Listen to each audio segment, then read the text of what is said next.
जय माता दी सभी को। आपका हमारे चैनल में हार्दिक स्वागत है। आज मैं आपके लिए फिर से एक साधना लेकर आई हूँ और एक अपने शिष्य का सच्चा अनुभव लेके आई हूँ, जो कि मैंने कई वर्ष पहले अपने शिष्य को भैरव साधना करवाई थी, जिसका नाम विकास था।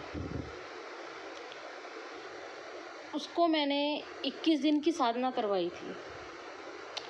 10 दिन हो गए साधना पर बैठे हुए। जैसे कि सभी साधकों का मन विचलित होना शुरू हो जाता है कि हमें कुछ दिखाई नहीं दे रहा, कुछ अनुभव नहीं हो रहा। वैसा ही उस विकास में भी ये चीज़ थी। उसको भी साधना पे बैठे 10 दिन हो गए, कुछ अनुभव नहीं हुआ। लेकिन उसका विश्वास जो था वो मेरी बात पर था कि एक न एक दिन उसको सफलता ज़रूर मिलेगी, और ऐसा ही हुआ। उसने मेरी बातों पर विश्वास रखा, जो मैंने उसे सिखाया हुआ था। 10 दिन हो चुके थे उसको साधना पर बैठे हुए। 11वें दिन जब वो अपने मंदिर में बैठकर साधना कर रहा था, 2 माला हुए उसको मंत्र जप करते हुए। जैसे ही 2 माला जप करते हुए समय हुआ, तभी उसके दरवाजे पर जो थी बाहर से ना तेज़ी से आवाज़ आने लगी। एकदम जो डरावनी सी आवाज़ थी, भारी आवाज़ जिससे बोल लेते हैं हम। और तुरंत जो था ऐसा हो गया कि एकदम सभी कुत्ते भी भौंकने लग गए। अंदर ही अंदर नया साधक था, अंदर ही अंदर वो डरने लगा कि ऐसा क्यों हो रहा है। इसके साथ ही जब दरवाजे पीटने की आवाज़ आई, वो और डरने लग गया। साथ ही कुत्तों की भी आवाज़ आ रही थी उसको। उसके अंदर जो एक डर था वो पूरी तरीके घर कर गया था कि ऐसा क्यों हो रहा, क्योंकि वो नया साधक था। कुत्तों की आवाज़ जो थी वो उस माहौल जो था उसी दिन ही उसको भयानक बना रही थी।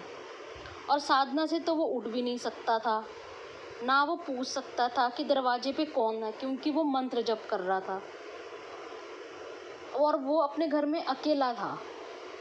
इसके बाद जब वो अगले दिन पूजा पर बैठा, उसको अपने आसपास जो थी वो एक काली छाया जो थी वो चारों ओर घूमने लग गई, जो उसको डराने का प्रयास कर रही थी। उसके साथ ऐसा हो रहा था, उसके अंदर डर था। एक दिन पहले भी उसके साथ ऐसा हुआ, फिर उससे अगले दिन भी उसके साथ ऐसा ही हुआ। पर उसने जो था वो मेरी बातों के अनुसार बोला नहीं उससे कुछ भी, जैसे मैंने उसे सिखाया था कि जब तक कोई शक्ति ये ना पूछे कि तुम क्या चाहते हो, तब तक कुछ बोलना नहीं था। ऐसे ही वो आने लगी शक्ति। एक दिन जब वो 21वें दिन पूजा पर बैठा हुआ था, तो जो काली परछाई के रूप में जो घूम रही थी, आखिरकार वो 21वें दिन भी ऐसे ही घूमने लगी। जब 21वां दिन आया, और डेली आती थी, 21वें दिन भी जब अपने मंत्र जप पे बैठा था, वो काली परछाई घूमने लगी। तो 11 माला के बाद जो छोटी सी वो जो परछाई थी, काली परछाई उसको दिखाई देती थी, वो एक छोटे से बालक का रूप उसने धारण कर लिया और उसके रूप में परिवर्तित हो गई, बच्चे के रूप में। और फिर उस बच्चे ने उससे पूछा, क्या चाहते हो विकास, क्यों मेरी साधना कर रहे हो? उसने मेरे बताए अनुसार उस बच्चे से वचन लिए। वो भैरव जी की साधना पे बैठा था। वो जो बच्चा छोटे बच्चे के रूप में आया था, वो भैरव जी ही थे, बटुक भैरव जी। उसने मेरे कहे अनुसार उनसे वचन लिए, और एक वचन जो था वो भैरव जी ने भी उससे लिया। वो वचन क्या लिए और भैरव जी ने उनसे कौन सा वचन लिया, वो मैं यहाँ पे आपको जो है वो नहीं बता सकती। बाकी जो अनुभव हुआ वही मैंने सिर्फ आपसे बताया।